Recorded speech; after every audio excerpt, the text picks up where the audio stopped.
2년 가까이 만나오던 여자친구가 있었죠. 논산훈련소에 들어갈 때도 여자친구와 함께 갔었고 편지도 제일 많이 받아 훈련소 동기들이 많이 부러워했었습니다. 또 서로가 첫 상대였기에 뭔가 더욱 애틋하고 소중한 존재였네요. 그리고 신촌, 홍대, 명동, 이태원, 여의도, 가평 이렇게 좋은 곳들도 난생 처음으로 가봤고 여의도 불꽃 축제도 봤고 남산에서 사진도 찍어보고 처음으로 뮤지컬도 보고 비행기 타고 제주도로 여행도 가보고 만나는 동안 시간 가는 줄 몰랐어요. 그러던 어느 날 입대 영장이 날라온 겁니다. 처음엔 헤어지자고 했어요. 주위에서도 그랬고 서로 힘들어질까봐. 근데 여자친구가 먼저 노력해보겠다고 기다린다고. 어찌어찌 미래에 대한 얘기를 많이 하면서 서로에 대한 애정이 생각보다 깊다는 걸 알게 돼요. 기다린다는 말을 굳게 믿고 군대를 갔습니다. 처음에 전화통화도 참 많이 했죠. 선임들 눈치 보이고 혼나기도 하고 그래도 여자친구 목소리가 듣고 싶고 한 달에 2번 여자친구가 면회를 와서 외박도 나가고 상병 때까진 참 좋았습니다. 근데 어느 순간부터 복학생 오빠들이랑 친해지기 시작한 거예요. 가끔씩 술도 마시고 밥도 먹으러 다니고 어느 자리에서든 한 남자와 함께 있는 걸 알게 되었죠. 그러다가 그 선배와 락 페스티벌도 다녀왔다고. 처음엔 그러다 정분난다. 남녀 사이에 선후배가 어딨냐며 걱정을 했더니 4살 차이 나는 아저씨라며. 그리고 친오빠처럼 친한 거라고 그럴 일 없다고 그러는 겁니다. 하지만 언젠가부터 내가 전화하면 귀찮아하고 빨리 끊고 싶어하고 자주 말 다툼을 하게 되고 이렇게 서로 조금씩 지쳐가고 있을 때 왠지 필이 딱 오는 거예요. 혹시 그 선배랑 바람났나? 며칠 안에 얘가 헤어지자고 할 것 같은 그런 안 좋은 느낌. 역시는 역시였네요. 헤어지자대요. 그 오빠가 자기 좋아한다고 고백했는데 그 오빤 자기 스타일도 아니고 맘에도 없었다고. 그냥 너 기다리는 게 정말 지치고 힘들어서 그러는 거라고 이러길래 알았다고 했죠. 솔직히 입대하고 여자친구한테 너무 미안했거든요. 옆에 있어주지도 못하는데 투정만 부리고 나 힘들다고 주말마다 면회 오라고 하고 이대로 놔주는 게 그녀를 위하는 거라고 생각했고 헤어질 때도 이렇게 말했습니다. 그동안 정말 미안하고 고마웠어. 그리고 진심으로 사랑했다고. 마지막으로 진심으로 사랑했다. 이렇게 말하고 이별을 했습니다. 그렇게 남은 군 생활 무사히 마치고 제대를 했는데 어느 날 소식을 들었는데 그 남자랑 여친이 진작에 사귀고 있었다는 겁니다. 그래서 너무 궁금해서 전 여친 페북에 들어가 봤죠. 누구누구와 만난 지 200일째 라고 뜨는 거예요. 저랑 헤어지기 전부터 만나고 있었던 거죠. 배신감이 장난이 아니었어요. 사귈 맘 없다더니 자기 스타일 아니라더니 맨날 술 퍼먹고 PC방 가고 싸움질하고 그렇게 지내며 힘든 나날의 연속이었죠. 넌 도대체 애가 누굴 닮아서 그러니? 수험생인 동생한테 미안하지도 않니? 그런 성격으로 나중에 사회생활 어떻게 할래? 듣기 싫은 엄마의 잔소리에 매일 같이 큰 소리를 내며 싸웠더니 하루는 옆집 아주머니가 내 사정을 듣고는 잡념을 없애는 데는 단순 노동이 최고라며 자기 일하는 공장에 알바를 한번 해보면 어떻겠냐 하는 겁니다. 복학하기 전에 알바비로 노트북이랑 휴대폰이나 바꿔보자 해서 일을 하러 다녔죠. 그러다 옆집 아줌마와 가까워졌고 애가 둘씩이나 딸린 돌싱녀란 사실을 알고도 그렇구나 이러면 안 되는데 하면서도 우린 서로에게 끌려 1년 동안 아무도 모르게 만나오고 있습니다. 안녕하세요. 24살 대학생입니다. 저희 집은 빌라인데 제가 군대에 있을 때 저희 옆집으로 딸 둘을 키우는 40대 초반의 아주머니가 이사를 왔네요. 돌싱이었고 공장에서 작업 반장을 하고 있었는데 복학 전에 방황하고 있던 내게 알바 자리를 소개시켜 주었죠. 옆집 아줌마와는 일하는 부서가 달라서 자주 마주치진 않았지만 오다 가다 얼굴 보면 간단히 인사만 하는 정도의 사이였어요. 처음엔 관심도 없었을 뿐더러 그냥 동네 아줌마라고 밖에 생각을 안 했었고 공장에는 나와 말동무를 해줄 30대 초중반의 노처녀와 미씨 아줌마들이 차고 넘쳤으니 옆집 아줌마가 이성으로 성에 찰 일이 전혀 없었죠. 그리고 매일 밥도 같이 먹고 커피 마시고 하면서 같은 라인에서 일하는 32살 정숙이란 누나를 좋아하고 있었습니다. 그러던 찰나 회사에서 회식이 있던 날 사건이 터지고 말았죠. 돼지갈비집에서 다 같이 1차를 하고 맘 맞는 사람끼리 2차로 호프집을 가자는데 저는 갈 생각이 전혀 없었어요. 근데 제가 짝사랑하고 있던 정숙 누나가 절 붙잡더니 2차를 가자고 하길래 혹시나 뭔 일이 생기지는 않을까 하는 마음으로 따라갔죠. 그런데 내가 앉은 바로 앞자리에 이 팀의 작업반장으로 있는 옆집 아줌마가 있는 거예요. 창식이 사람들이랑 잘 어울리고 일도 잘한다고 우리 팀에도 소문났던데. 그런가요? 전 시키는 대로 했을 뿐인데. 그리고 일이 크게 어렵지가 않았어요. 그래 암튼 열심히 해줘서 고마워. 우리 한잔하자. 그러면서 민정엄마와 이런저런 얘기를 나누었죠. 그러다 아줌마가 대뜸 이러는 거예요. 창식이 너 혹시 정숙이 좋아하니? 네. 순간 속 마음을 들킨 것 같아 깜짝 놀랐죠. 아니라며? 왜 그런 생각을 했냐니깐 돼지갈비집에서부터 내가 자꾸 정숙 누나를 심하게 쳐다보는 게 느껴졌다는 거예요. 그래서 전혀 그런 사이 아니라고 했더니 너 정숙이 좋아하면 안 돼. 갑자기 이러는 겁니다. 그래서 왜요? 하니깐. 사실은 정숙 누나랑 공장장님이랑 비밀 연애를 하고 있대요. 혹시 내가 정숙이 좋아하다 상처받을까봐 말해주는 거라며. 그 소리를 듣고 정숙 누나를 찾아보니 공장장 옆자리에 앉아 있는데 그 모습에 완전 현타가 오는 겁니다. 내가 지금 이 자리에 왜 있는 거지? 그렇게 한참 속상하던 중에 3차로 노래방을 가자는데 호프집에서 내내 공장장 옆에 붙어 있던 정숙 누나가 갑자기 나한테로 오더니 노래방을 가자는 겁니다. 알고 보니 두 사람의 비밀 연애에 제가 연막 같은 존재였던 거죠. 그리하여 우여곡절 끝에 노래방에도 함께 가게 되었습니다. 근데 한 30분쯤 신나게 놀다 보니 갑자기 쉬어가는 타임이라며 몇몇 사람이 브루스를 추었는데 공장장과 정숙 누나도 한쪽 구석에서 추고 있더군요. 그래서 저도 홧김에 그만 민정엄마한테 가서 아줌마도 저랑 브루스 쳐요. 하며 손을 잡아 끌었더니 호호호. 내가 젊은 총각이랑 이래도 되나 몰라 하면서 다가오는 겁니다. 얼떨결에 같이 추긴 했는데 둘 다 민망하긴 마찬가지였죠. 그렇게 3차 노래방도 끝나고 집으로 가는 길은 같은 빌라에 사는 민정엄마와 자연스럽게 택시를 타게 되었고요. 택시 뒷좌석에 나란히 앉아가는데 노래방 때와는 달리 너무 조용해서 둘 다 뻘쭘하니 창문만 보고 있었습니다. 막상 집 앞에 도착을 하니 그녀가 이대로 헤어지기엔 뭔가 허전하다면서 저한테 우리 한 잔만 더 할래? 이러대요. 한 잔 더 하게 된다면 분명 뭔가 일이 생길 것만 같은 느낌이 들었습니다. 그 짧은 시간 동안 오만 가지 생각이 다 들더군요. 나이 차가 너무 많이 나서 안 돼. 애가 둘이야. 절대 안 된다라는 생각이 들었지만 술이 들어가니까 이성보다 본능이 먼저였던 거죠. 여자친구와 헤어진 지도 꽤 되었고 한참 외로움을 느낄 때였으니깐요. 더군다나 짝사랑하던 정숙 누나에 대한 배신감과 함께 홧김에 브루스를 쳤던 그 감정과 뒤섞여 복잡한 심경에서 하룻밤을 보내고 말았습니다. 그녀는 그 회사에서 여전히 일을 하고 있고 저는 알바를 그만두고 대학에 복학을 했죠. 그리고 동아리 후배와 이쁘게 연애도 시작을 하였는데 지금까지도 민정엄마와 일주일에 2번 만나 데이트하는 사이로 지내고 있네요. 처음엔 언제든지 헤어질 수 있는 만남이라고 여겼는데 정 때문인지 몰라도 막상 그녀와의 이별이 쉽지가 않아 고민입니다. 시간 나면 저녁이라도 대접하고 싶은데 괜찮으시겠어요? 뭐야, 지금 나한테 데이트 신청이라도 하는 거야. 그녀는 내 눈에서 어떤 욕망을 읽어냈을지도 모른다. 한창 랜덤 채팅이 유행이었을 때 친구 녀석 하나가 채팅으로 만난 여자와 사귀었는데 우리들한테 소개도 시켜주고 몇 번 술자리도 가졌어요. 그때는 공부에 집중하느라 별 생각 없이 그런가 보다 하면서 지냈는데 막상 친구가 그 여자애랑 만나고 다니며 즐거워하는 모습을 가까이서 지켜보니까 어느 순간 이성에 대한 호기심도 급증하고 부럽기도 하고 그러는 거예요.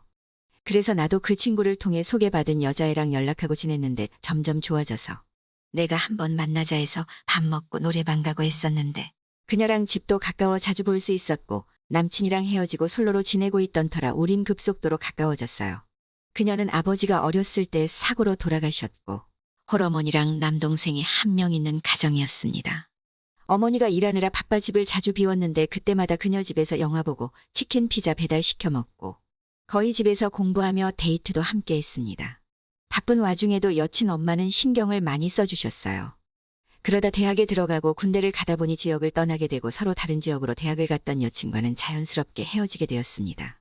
제대 후 복학 시기와 타이밍이 안 맞아서 복학을 하지 못한 채 약 6개월 정도 고향 집에 내려와 있어야만 했습니다. 매일 같이 PC방에 출근하고 해 빠지면 술 먹고 집에 들어오는 그런 나날이었죠. 그러다가 우연히 길을 가다가 예전에 사귀었던 여친의 남동생을 만났습니다. 벌써 대학생이 되었다고 하더군요.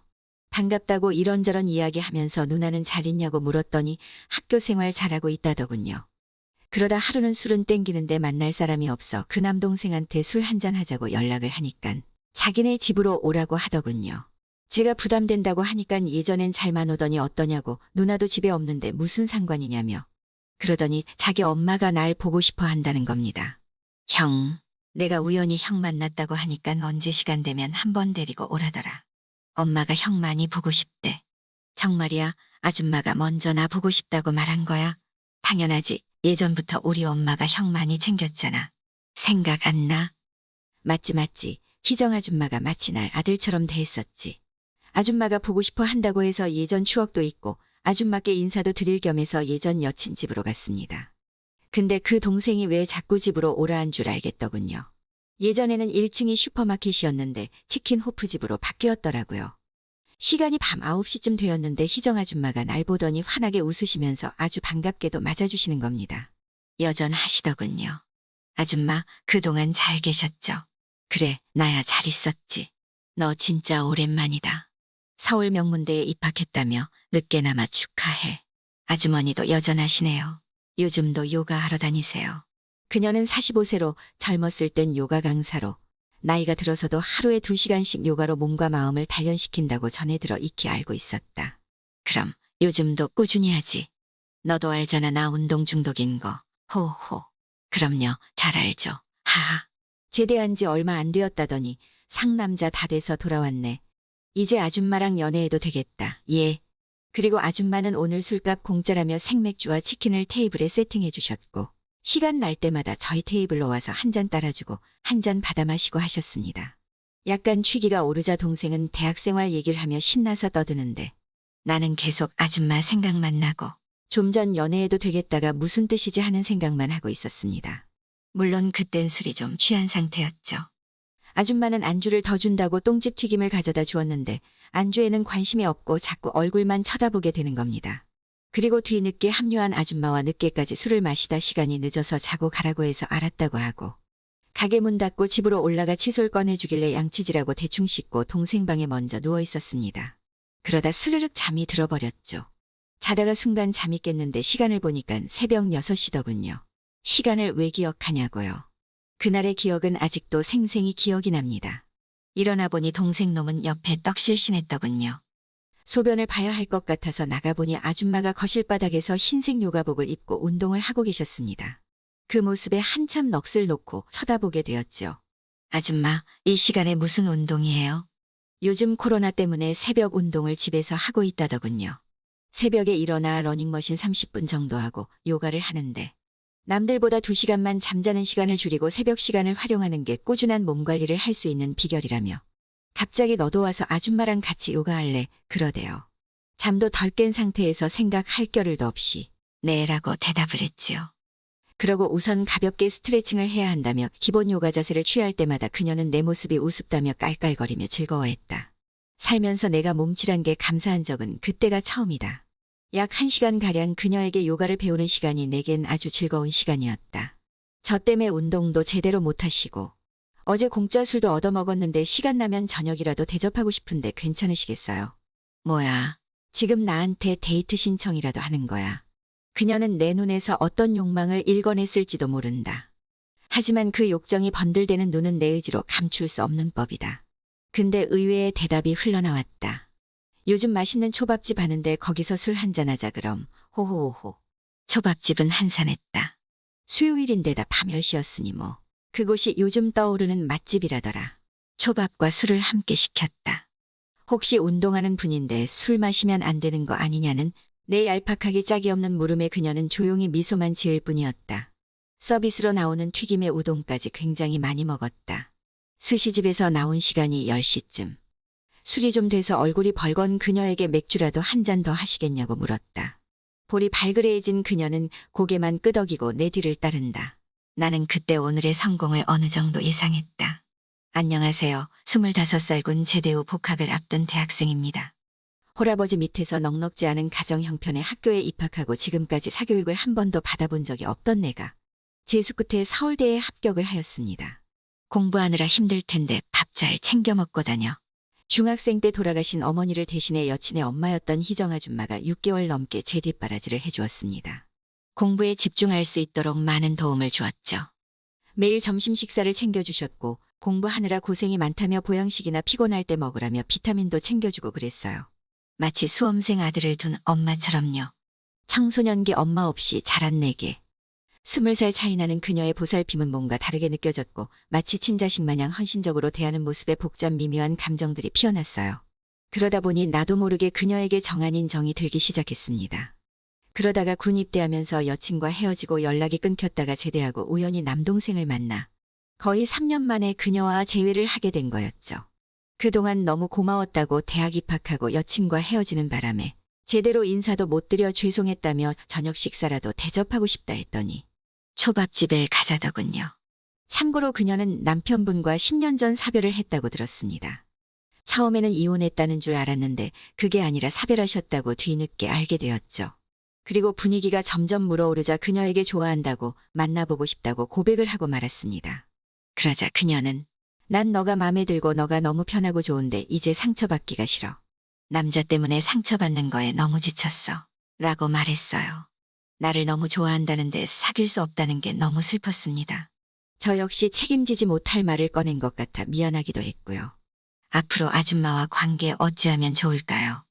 근데 갑자기 사장님, 나 사장님 집에서 자면 안 돼요. 우리 집에서. 혹시 내가 너에게 이상한 짓을 할지 모르는데도 괜찮겠어요? 안녕하세요. 저는 40 초반이고 대학 동창 아내와는 결혼 10년 차에 2자녀를 두고 있습니다. 저는 365일을 일터에 묶여 삽니다. 사장인 저를 포함 직원 5인 사업장이고 상주하는 직원은 여경리와 저 둘뿐입니다. 도어락 쇼핑몰이자 도소매 및 설치도 하는 업체라 나머지 3명은 거의 항상 외근이에요. 여직원은 쇼핑몰 관리하는 포지션으로 입사하였지만 가벼운 격리 업무까지 보고 있었고요. 주요 업무는 오픈마켓 관리 및 홈페이지에 제품 올리고 주문 관리하고 배송 관련의 간단한 스야스까지 맡아 하는데 일이 바빠지면 저도 함께 관리를 해야 하기 때문에 집에서 출퇴근하지 않고 사무실에서 지낼 때도 많았죠. 제가 어릴 때 형편이 안 좋아서 그랬는지 돈 욕심, 일 욕심이 지나치게 많았습니다. 그리고 애들 점점 커가는 모습에 열심히 살아가려고 노력했죠. 아내는 전업주부입니다. 내성적인 데다 말수도 적은 편이고 누가 봐도 얌전한 사람이었습니다. 최근 일이 바빠져 돈 버는 재미에 푹 빠지다 보니 잠시 동안 가정을 내팽겨치고 일 욕심을 많이 부렸습니다. 근데 하루는 아내가 나 오늘 동창회가 있어 서울 가 라며 한마디 하더라고요. 그래 오랜만에 친구들 만나 바람도 쐬고 잘 다녀와. 밤 10시가 되어서 파김치가 된 몸으로 집에 들어왔는데 아내가 아직도 들어오지 않았더군요. 애들도 왜 아직 안 들어오냐며 궁금해하고 해서 전화를 했더니 집에 언제쯤 도착할 것 같냐니까. 방금 2차 시작했으니까 새벽 2, 3시에나 들어올 것 같다. 라고 하더라고요. 제 마음이 편치는 않더군요. 새벽 1시가 다 되어도 잠이 안 오길래 마누라가 2, 3시면 온다고 했지. 이제 출발했겠다 싶어서 문자를 보냈지요. 졸지 말고 운전 잘하고 오고 문자 보면 연락 달라고. 그런데 30분이 지나도 연락이 없어서 전화를 했습니다. 계속해서 받지를 않더군요. 벨소리를 들었으면 운전 중이라 못 받으면 중간 휴게소라도 들러 전화를 주겠지 하고 기다려봐도 계속 전화를 받질 않았어요. 세상도 험한 데다 혹시 사고라도 났나 하는 노파심이 들어 계속 통화 시도를 하였으나 받질 않더군요. 혹시 분위기에 휩싸여 안 마시던 술을 마셔 정신을 못 차리고 있는 건 아닌가 하고 걱정이 되는 겁니다. 시간은 새벽 3시가 넘어 3시 반 4시가 넘어갔습니다. 연락이 안 되는 아내 때문에 잠을 못 자겠더라고요. 잠을 좀 자고 일찍 일하러 가야 하는데 뜬 눈으로 새고 있으니 아내에게 전화가 오더군요. 전화나 한 통하지. 연락도 안 되고 뭐 한다고 그러느냐라고 물었더니 술 취한 목소리로 나 술 마셔서 정신이 하나도 없어. 그래서 친구 집에서 자고 들어갈 거야 라는 대답과 동시에 전화가 끊어지더군요. 그 너머로 남자 목소리도 들렸고요. 이건 무슨 황당한 기가 막혀서. 그날 이후 밖으로 돌더니 동창회에서 만난 남자와 바람이 났습니다. 억장이 무너지고 분노 때문에 아내를 똑바로 보는 것조차 힘들었습니다. 그러나 엄마 없이 클 저희 아이들을 생각하면 이혼도 결코 쉬운 결정은 아니더군요. 일단 상간남에게 소송을 제기한 뒤 기회를 봐서 아내와의 이혼을 다시 심사숙고해보려 했으나 아내가 이혼을 요구하여 헤어지게 되었습니다. 그러다 내가 이 아이와 연인 사이로 발전한 건 아주 우연한 인연이었다. 이혼으로 겪게 되는 외로움, 두려움 그리고 슬픔과 분노와 같은 감정들이 뒤섞여 힘든 나날을 보내던 어느 날 점심시간에 식사를 하고 사무실 옥상에서 애꿎은 담배 연기만 허공으로 뿌리고 있는데 전화 왔어요. 사장님, 어서 받아보세요. 하는 한 달 전 새로 들어온 박지혜라는 여직원 목소리가 들려오는데 순간 심쿵해지더군요. 때는 올해 5월 초 완연한 봄 기운이 느껴지던 때였습니다. 저희 사무실에 상주하는 직원이 여직원 한 명뿐이었는데 최근 오픈마켓 입점과 웹디자인을 맡아줄 여직원을 한 명 더 뽑게 되었죠. 그녀는 23살이었습니다. 제가 참 좋아하는 스타일이었습니다. 약간 트와이스 지오 같은 스타일이랄까요. 그런데 기존 여직원이 집안 사정으로 보름 정도 일을 쉬게 되어 지혜라는 여직원과 밤늦게까지 야근을 하는 날이 많아졌습니다. 뭐 솔직히 처음엔 어떻게 해보려는 생각은 전혀 없었죠. 왜냐하면 나이차도 많이 나고 이혼을 한 지도 얼마 되지 않았으니까요. 근데 저도 모르게 기분이 약간 들떠 있었습니다. 남자는 문지방 넘을 힘만 있어도 여자를 찾는다. 밥숟가락 들 힘만 있어도 여자를 찾는다. 란 말에 절로 공감을 하는 순간이었죠. 지혜 씨, 저 커피 사러 갈 건데 뭐 마실래요? 저도 마침 커피 땡겼는데. 사장님이랑 저랑 통했나 보네요. 이 시간에 혼자 가시면 심심할 텐데 바람도 쐴 겸 저랑 같이 가요. 그럼 나야 좋지. 같이 가요. 그럼. 이러고서 같이 카페에 가서 커피를 주문하고 잠깐 앉아서 커피 한 잔의 여유를 즐기며 얘기를 나눴습니다. 그냥 처음에는 일 힘들지 않냐. 미숙 씨가 갑자기 장기 휴가를 내는 바람에 지혜 씨가 고생이 많다. 뭐 이런 얘기하다가 점점 사생활로 파고드는 대화. 아주 자연스럽게 이뤄졌죠. 이혼하고 혼자 지내고 있다. 너는 남친이랑 언제 헤어졌냐. 뭐 이런 지극히 사적인 얘기들. 그렇게 커피를 마시며 수다를 떨다가 다시 사무실로 복귀해서 일단 퇴근을 위해 열심히 저는 일을 마무리했습니다. 그렇게 주문 들어온 거 송장 뽑고 포장까지 마무리하니 12시가 되었더군요. 근데 여직원은 아직도 일을 하고 있는 거 아니겠어요? 지혜 씨 아직 멀었어요. 네, 이게 좀 안 되네요. 그래서 옆자리로 다가가 도움을 주었고. 그러다가 이렇게 하니깐 금방 되네요. 하며 그녀가 고개를 내 쪽으로 획 하고 돌리는데 여직원 얼굴과 제 얼굴이 되게 짧은 거리에 맞대는 상황이 된 거예요. 순간 둘 다 얼음 상태. 이건 무슨 시츄레이션인가. 어떻게 하지? 그 짧은 순간 5만 가지 생각이 드는 겁니다. 평소와는 다른 감정, 머릿속에 박히게 만들려는 듯 강하게 감정을 실어버리는 그녀. 단단하게 조여오는 매력에 한순간에 빠져버렸습니다. 며칠 뒤 주말 밤 지혜에게 연락이 왔습니다. 사장님, 지혜인데요. 저 오늘 술 한 잔만 사주세요. 왜? 무슨 일이라도 있어요. 나는 차를 천천히 그녀 집 방향으로 돌리며 물었다. 차에 올라타며 아무 말도 없이 눈물을 흘리기에 지혜 씨, 대체 무슨 일이야? 하고 또 묻자. 저희 아빠가 바람나서 엄마랑 이혼한대요. 저는 앞으로 누구랑 살아야 하죠? 응응응 하고 올기에 등을 두드리며 그만 울어 예쁜 얼굴 흉해져. 그러고 근처 호프집에 들러 생맥을 마시며 이런저런 얘기를 나누었죠. 근데 갑자기 사장님, 나 사장님 집에서 자면 안 돼요. 우리 집에서. 혹시 내가 너에게 이상한 짓을 할지 모르는데도 괜찮겠어요? 설마 그럴 리가요. 선비 같은 사장님이 그럴 리가 있겠어요. 호호호. 그녀가 갑자기 생각만 해도 웃음이 나온단다. 이후 집도 우리 집에서 걸어서도 5분도 안 걸리는 거리라 매일 출퇴근을 함께 하게 되었고 약 3개월이 지난 어느 날 카톡으로 고백을 하였습니다. 어느 순간 좋아져 버렸어. 아니 처음부터 좋아했었나 봐. 빠져버린 거야 못 나올 정도로. 지금은 널 많이 사랑하거든. 지혜 씨가 자꾸만 여자로 보이네. 진작부터 내 마음에 들었어. 이 일을 어쩌냐. 그녀가 자기 진심으로 좋아하냐고 그냥 순간적으로 그런 거 아니냐길래 진심으로 좋아한다고 정말 내 스타일이라 했죠. 그러고 생각을 한번 해보겠다고 해서 이틀의 시간이 흘렀고 나와 사귀기 시작했습니다. 지금은 회사 직원들 모두 부러워하는 사내 커플로 당당히 연애 중입니다. 갑자기 난제부랑 한번 만나보고 싶은데 이러더라고요. 순간 머릿속이 너무 복잡했어요. 그냥 술 먹고 외로워서 하는 말이겠지. 딸 셋인 집안에 장가 들었는데 아내가 막내딸입니다. 위로 2살 터울의 처형들만 둘이 있고 오빠는 없습니다. 장인어른은 우리가 결혼하기 전에 돌아가셨고 장모님만 계시고요. 첫째 처형은 우리가 결혼하기 전에 한 번 이혼을 하였고 지금 사는 남편과도 사이가 별로 좋지가 않았습니다.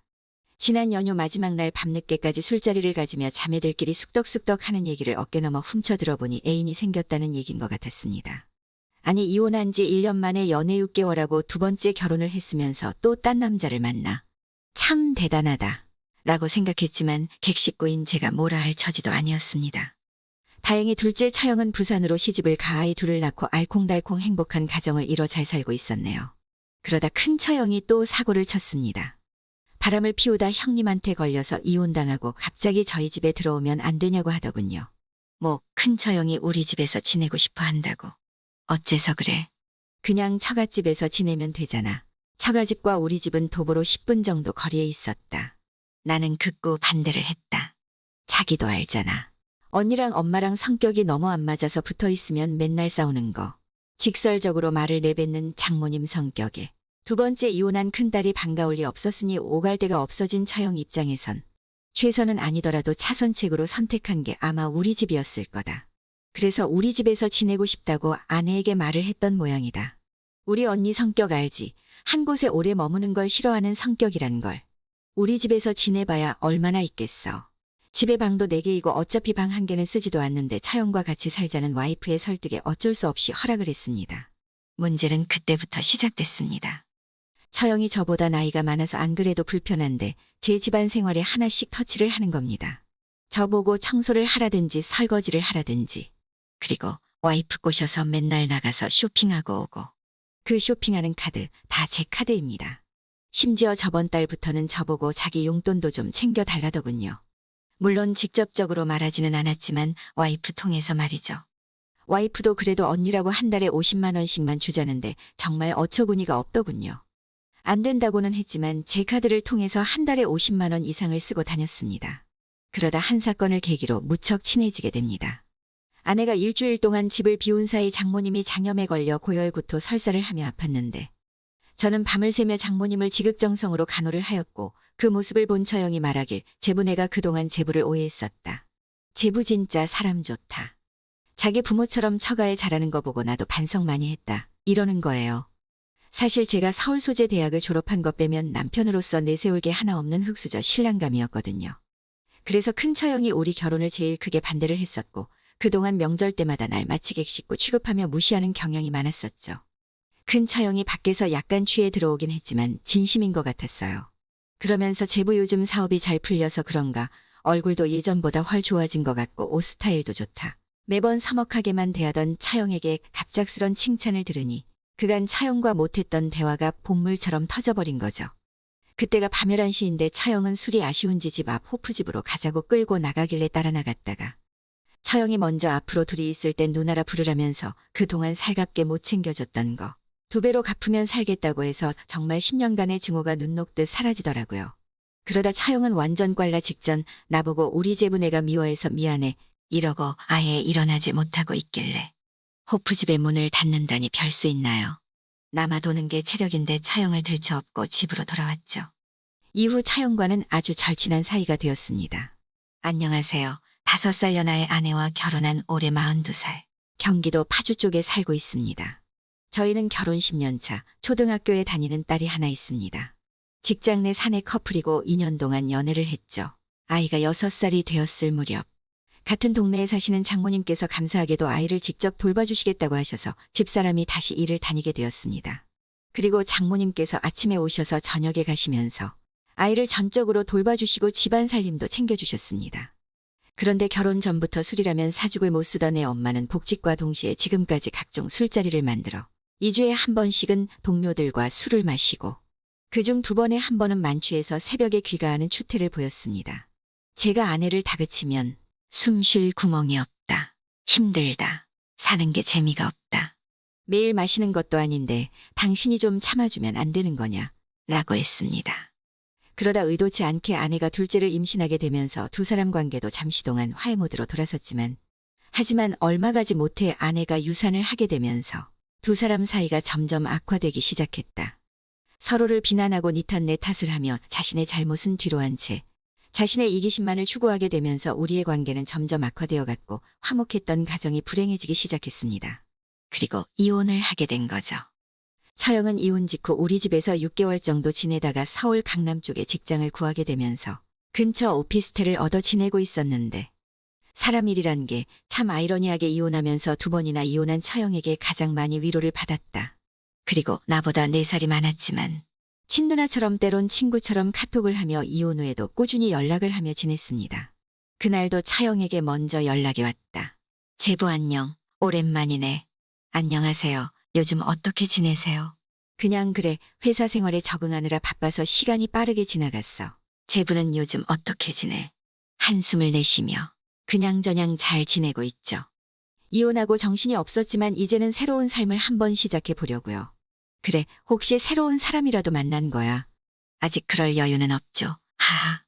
그리고 처형이 항상 먼저 연락해줘서 너무 감사해요. 그래, 제부 혹시 서울 오게 되면 언제든지 연락해. 우리 얼굴 안 본 지도 오래됐잖아. 네, 감사합니다. 그럼 언제든지 연락해도 되는 거죠? 그럼요, 제부 연락 기다릴게요. 며칠 뒤 서울에 볼 일이 있어 나갔는데 마침 그 지역이 처형이 살고 있는 강남과 꽤나 가까운 곳이었다. 그녀에게 카톡을 보냈다. 서울에 와 있는데 저녁에 시간 되면 맥주나 한잔 할까요? 했더니 그녀가 7시에 퇴근한다고 해서 7시 30분쯤 강남에서 보기로 약속을 했다. 30분 먼저 약속 장소에 도착을 해 커피를 한 잔 마시고 있는데 오랜만이야 하며 어깨를 툭 치는데 바로 처형이었습니다. 잠시 얘기를 나누는데 처형 어떻게 해놓고 사는지 궁금하다고 했더니 갑자기 자리에서 일어나더니 날씨도 무지 더운데 제부 우리 여기서 이러지 말고 집 구경도 할 겸 자기네 집에서 배달 음식을 시켜 편안하게 한잔하자고 하는 겁니다. 저도 그러자고 했고 함께 집으로 갔습니다. 냉채족발을 시켜 소맥을 말아 마시며 이런저런 얘기를 나눴습니다. 살아가는 평범한 이야기부터 두 사람의 미래와 연애사까지. 그런데 뒤 돌아 생각해보니 처형과 이렇게 단둘이서 술을 마시며 얘기를 나눠본 게 그날 이후 처음이더군요. 그렇게 처형은 소파에 등을 기대고 저는 거실 바닥에 TV가 보이게끔 앉아있는데 화면을 보는 사이 처형이 자세를 고쳐 앉으시면서 무릎을 세워 앉는 겁니다. 그러면서 처형과 눈이 마주쳤는데 절 빤히 보고 있더라고요. 제부, 나랑 술 마시는데 TV가 눈에 들어와요. 약간의 눈웃음과 함께 흐흥거리는 콧소리를 내는데 약간 맥주 때문에 볼도 빨개져 있는데 순간 분위기가 묘해지더군요. 그렇게 한층 더 화기애애한 분위기로 이런저런 얘기를 하다 형님과 왜 이혼을 했는지 그런 얘기까지 흘러갔습니다. 알고 보니 처형이 외도를 한 이유가 부부 생활에 서로 문제가 있었나 보더라고요. 몰라, 그쪽으로 관심이 없는 건지 좀 답답했어요. 제부는 어땠어요? 호호, 내가 이런 거 물어봐도 되나 몰라. 아니, 그게 하하하.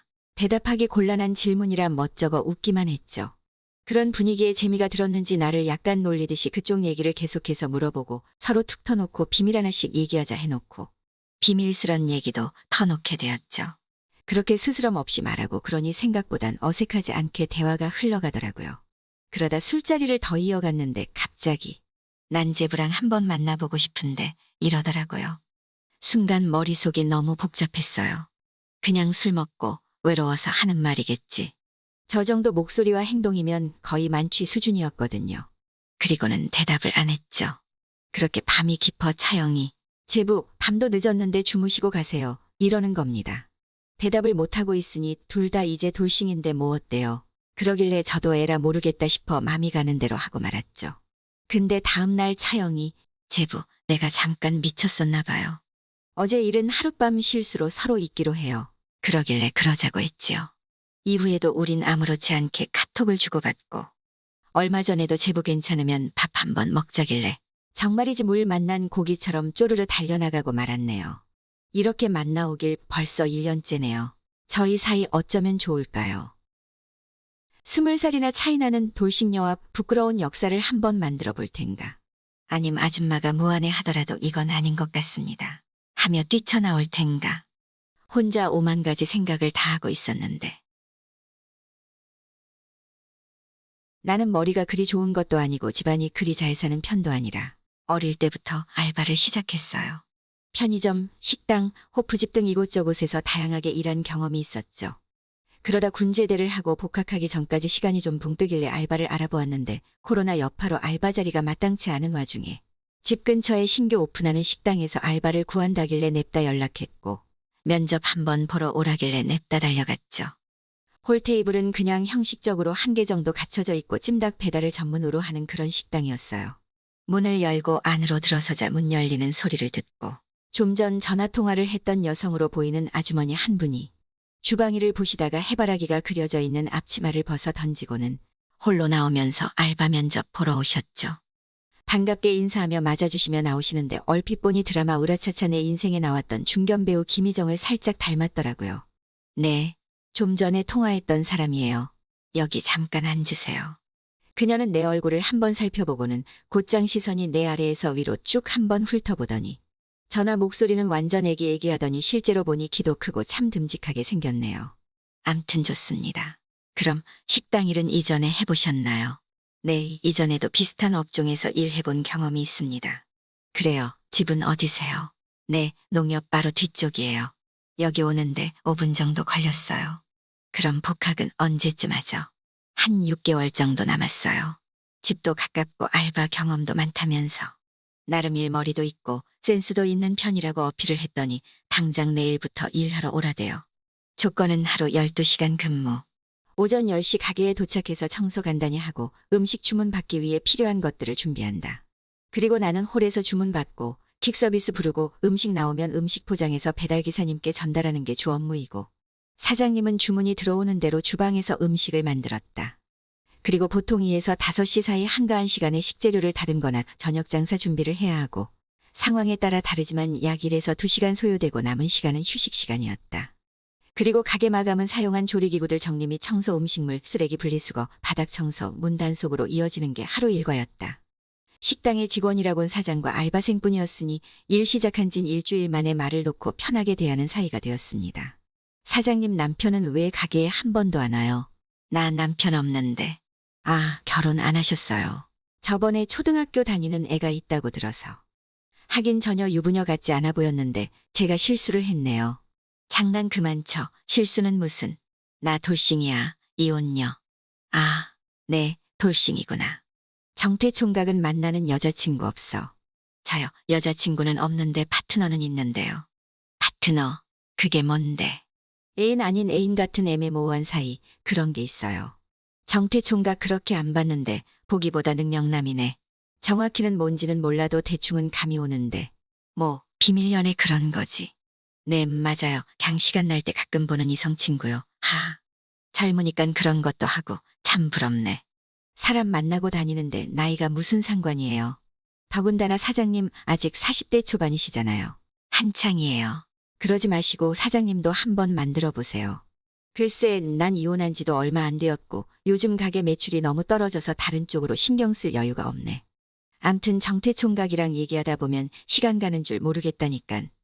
그렇게 두 사람 사이에는 어느 정도 공감대가 생기기 시작했고 부쩍 대화가 많아졌습니다. 사장님 나이는 43살이었고 결혼 전제로 1년간을 동거해서 10년을 함께 살았다죠. 전 남편과는 13년 전 경기도 성남 소재의 회사에서 만나 교제하다 2년 연애 끝에 결혼까지 하고 사장님은 전업주부로. 전 남편은 지금까지도 그 회사에 재직 중이랍니다. 그렇게 뜨겁게 사랑하는 시기는 지났고 그렇다고 정만으로 사는 것도 아니고 평범한 부부들처럼 주말에 가족여행도 다니고 마트장도 보러 함께 다니고 외식도 하고 가끔 연극이며 뮤지컬을 보러 다니며 소소하게 지내왔답니다. 근데 너무나도 평범하고 소소해서였을까요? 언제부턴가 남편이 핸드폰을 자꾸 감추고 누군가와 몰래 카톡을 주고 받더랍니다.